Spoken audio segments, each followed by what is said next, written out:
Many of you might have seen this man before. How this Arewa man jumped out to criticize what he cannot do. In life, you never criticize what you cannot do. When you saw people doing what you cannot do, applaud them. Applaud them. If you cannot applaud them, you are not good enough to applaud them, to affirm what they are doing, then zip your mouth. It's not compulsory that you must talk. Cover your mouth. You cannot give affirmation to those.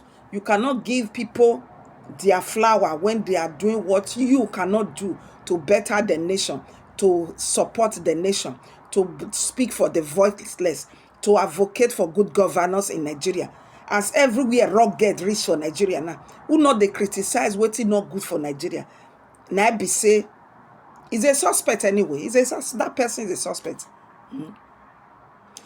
This same person who jumped out to criticize what he cannot do, what is not good enough to do, what is not capable enough to do, what is not intelligent enough to say constructively, is here to criticize the very dark man you knew. This is a very dark man. This man, I'm not even listening to this kind of words. All right, the truth is, there's an agenda to Islamize Nigeria, and it's no jokes. Slowly, it's creeping in on us, and it's no joke. There's a very strong agenda to Islamize Nigeria from some persons, and we are not paying attention to it. We are not paying attention to it. The everyday Muslims are naive. The Christians are naive. The government are naive because they are not paying attention to it. But slowly, it's coming. Nigerians, wake up, it's coming. That is the truth. Now, from the demand that the kidnappers of the Oyo State children and their teachers, from the demand that they made, I saw a pattern in the demand. I knew I saw something that I've seen somewhere before years ago. And I'm going to show it to you guys, right? So these are the demands that we made. Number one, 1 billion to be paid into an account in the Benin Republic. Number two, release of terrorists currently held in Agodi and Abonogo prison. Number three, 2 Hilux vehicle. And number four, amendment of Oyo State law to enforce and introduce Sharia law. You see, number one, it's not really important. You just put it there because they know money can be traced. If they want 1 billion, they will tell you to bring it in cash, in dollars. It's just $1 million. You can take it in cash. They don't need that money. So that one is not part of what they want. It's a decoy. Number two, however, is really important. They really want number two. Number three, nah.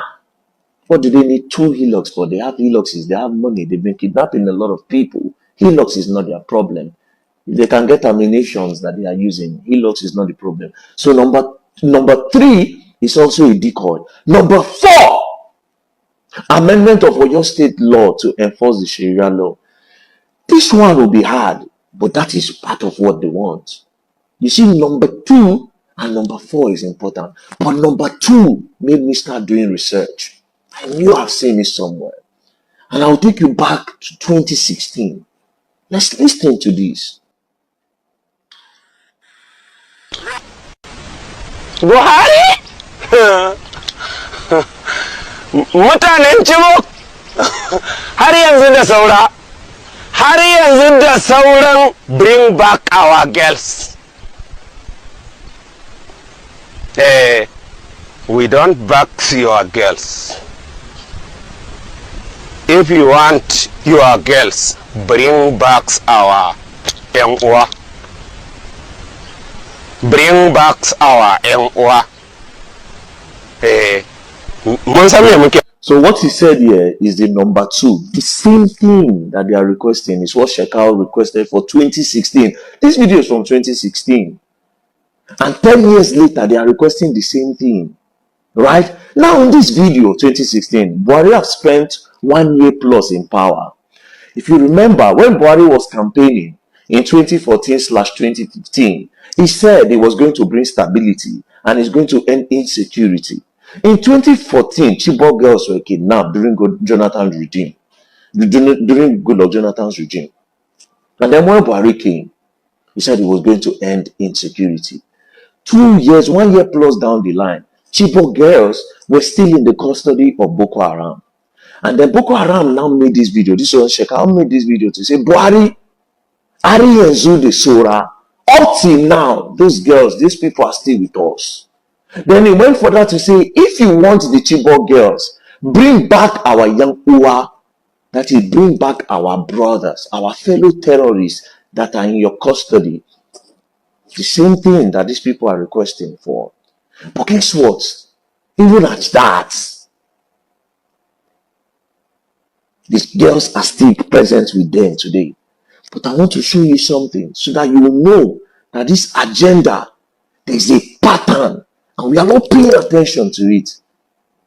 Right? Now, what is the pattern? I'll take you back to the 7th of March 2024. Right? 7th of March 2024. As you can see, Kaduna school abduction. On the 7th of March 2024, the abduction of 287 students, 150 girls, 137 boys, 287 students were kidnapped on the 7th of March 2024 in a school. In a school. 2 days later, on the 9th of March, they went again to another school in Sokoto and they kidnapped 15 pupils. 15 pupils in their hostel were kidnapped. 2 days after, 7th, they went on the 9th. On the 18th of November 2025, they went again. They kidnapped 25 school girls. School. They kidnapped 25 school girls in Kebbi State. As you can see on CNN, gunmen kidnapped 25 school girls from Nigerian school and killed the vice principal. School.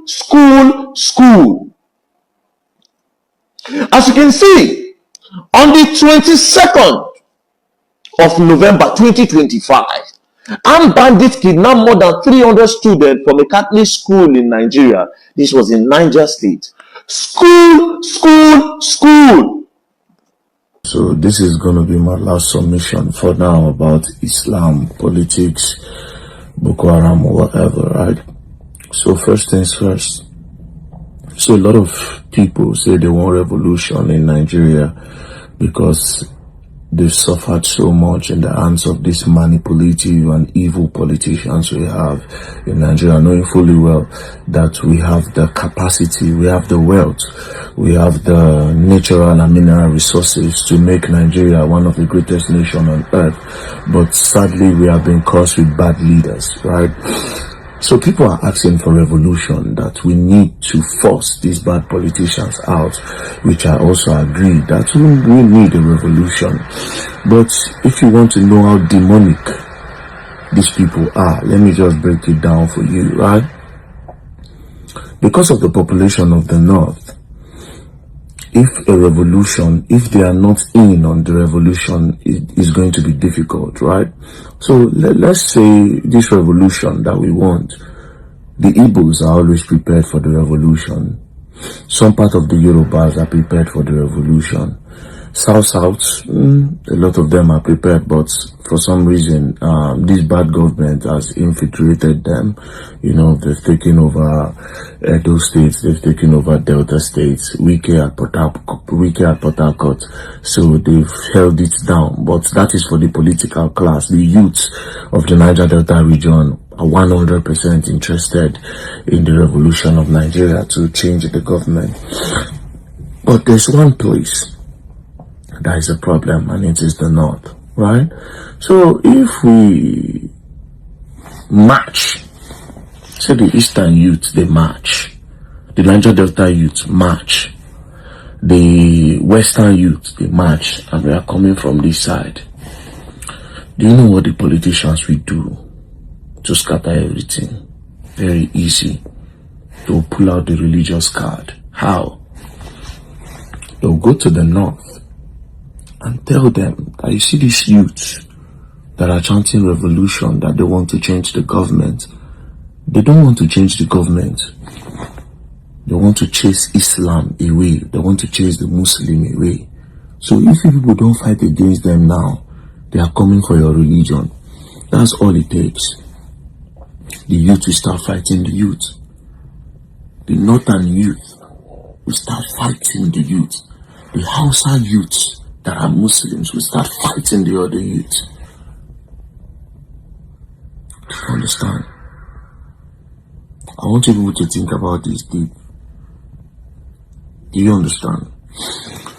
What am I trying to say? The politicians have deliberately, it's a deliberate step to make sure the Arewas and the northern youth, they don't gain education. They have made sure that the northern youth don't get good access to opportunities that can secure them wealth. Other than education, they've made sure that they don't create infrastructure and a structure that can put reasonable amount of money in their pocket every day or monthly. It's deliberate. You know why they did it? So they can control them. Listen to this. That man need to be arrested for misleading Nigerian on his comment on the issue of Sharia law. Seriously, we want to call the attention of our security agency, most especially DSS.